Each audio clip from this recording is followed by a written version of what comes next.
I'd love for people to know that this is a public building. You know, the Guthrie has 3 theaters in this gorgeous facility, but it's much, and I hope everybody comes and sees plays, of course, and that's our function and our purpose. But it's a public building, and whether it's coming for the Endless Bridge with overseeing the Mississippi River, or having a coffee in our level 5 cafe, or having a drink downstairs in Sea Change, it's a public building, it's a civic space. I wish that people knew how many access points we have to the work at the Guthrie.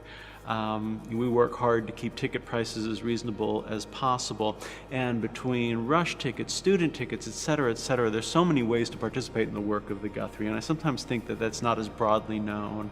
They should know how cool the 9th floor is.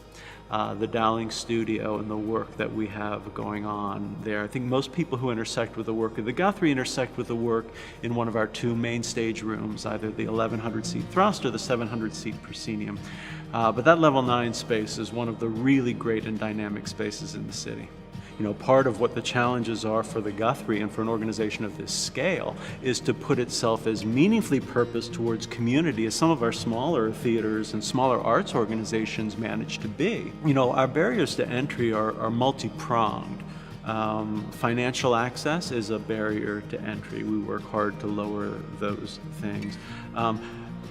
And we flatter ourselves in the field sometimes that the barrier to entry is simply financial, and if folks had more money, then they'd be participating in the work.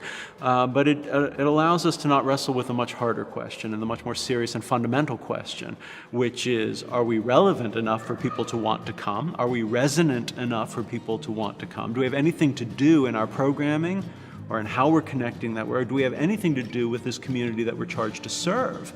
And until we're willing to look at those barriers in very serious ways, it's very hard to talk about accessibility.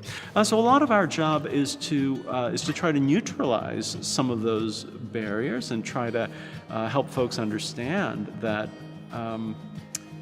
that this is a community space, that it belongs to the community.